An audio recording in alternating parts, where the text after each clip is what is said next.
Mie jina yangu Menjo Mapendo Anne Marie. Tulitokea fasi kwe wanaita Kivuye. Huku ngambo za Mweso kushuka. Nilikuwa ningaliwa kidogo. Nilikuwa 3e hivi. Tulitoka kule juu ya mavita. Tukafika humu Muka. Nikaolewa na humu, nikakumalia humu na nikaolewa humu na ninjoni nazala sasa humu mtoto mmoja. Maake miaka 8 humu. Niliolewa niko na 18. Nishakuwa na 21. Mimi neziomba saginzi viongozi natusaidia, tunaona ginzi tunezipata ta amani kule, tunarudia. Juu maisha yenye tuko nayo humu ni ya kuzaraulika sana.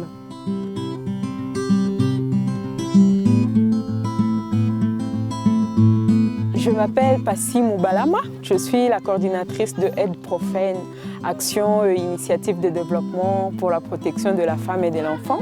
Alors présentement, on se retrouve dans le camp des déplacés des Mungote, c'est à Kichanga, dans les territoires de Masisi, dans l'est de la République démocratique du Congo.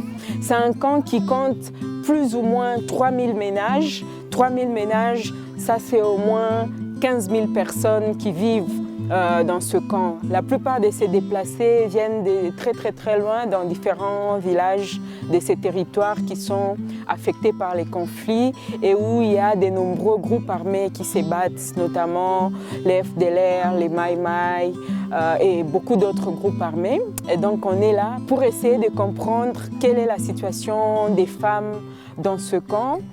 Shida yenye tuko nayo sema mama humu. Tuko bakimbizi hatuwezi shinda kumungini na hatuende tafuta ginzi watoto wanapasha ishi.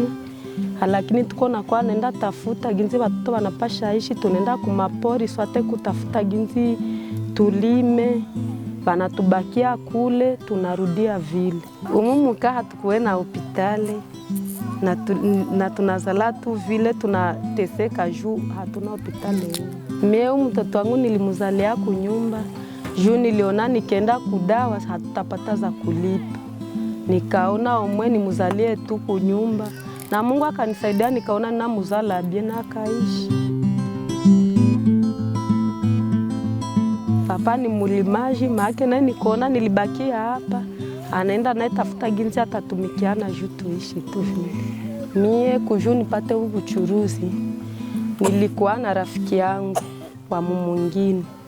Akaniambia niko naona unaishi maisha mubaya, ngoja na we nikupatie ukamate banki la mbele kwa hizi makuta zenye niko nazo na uko na churuza ukwe napata hi profit dogo dogo oneka unezi sogea mbele aina ni uko naishi. Kama ni kwa ibunga napata kisoroli kimoya ninakula vile. Kisha zile zake ninampatia profit sasa, nampatia ile faida. Nazo njoo hizi ashanza kwa ninyanganya na mimi ananiambia nipate vyangu.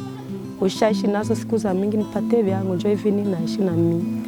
Saginzi mimi si niko na churuza hii makabo na niko na ibunga hapa. Mwenye atajua mbu niko na ile desa na kwa ananilomba yo busiku. Tena ile shida inatusumbua sana huko. La plupart des déplacés ici sont exposés à beaucoup d'intempéries, notamment la pluie, le froid et la chaleur, simplement parce qu'ils n'ont pas d'assistance humanitaire de presque toutes les organisations humanitaires qui interviennent en faveur des déplacés. Et donc, ils n'ont pas de bâches, ils n'ont pas de nourriture, ils n'ont pas d'hôpitaux ou des centres de santé dans le camp. Et c'est vraiment des situations très graves parce qu'en fait, on a rencontré par exemple des femmes qui ont mis au monde ici même dans le camp à défaut d'avoir le frais à payer dans des hôpitaux qui sont dans la cité de Kichanga. Alors les déplacés sont obligés d'aller cultiver pour les autres ce qu'ils appellent ici le présent.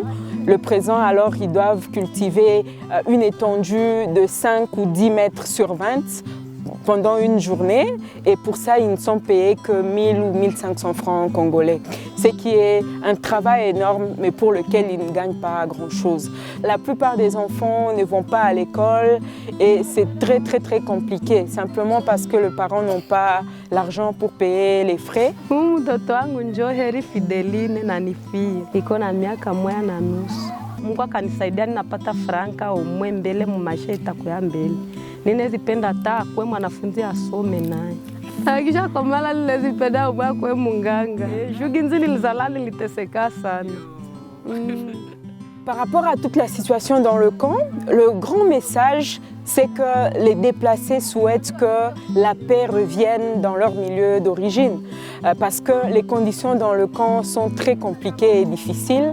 Et tous pensent qu'en fait, que s'ils retournent chez eux, ils vont retrouver leurs champs, leur bétail. Ils vont vivre en fait comme tous les autres Congolais.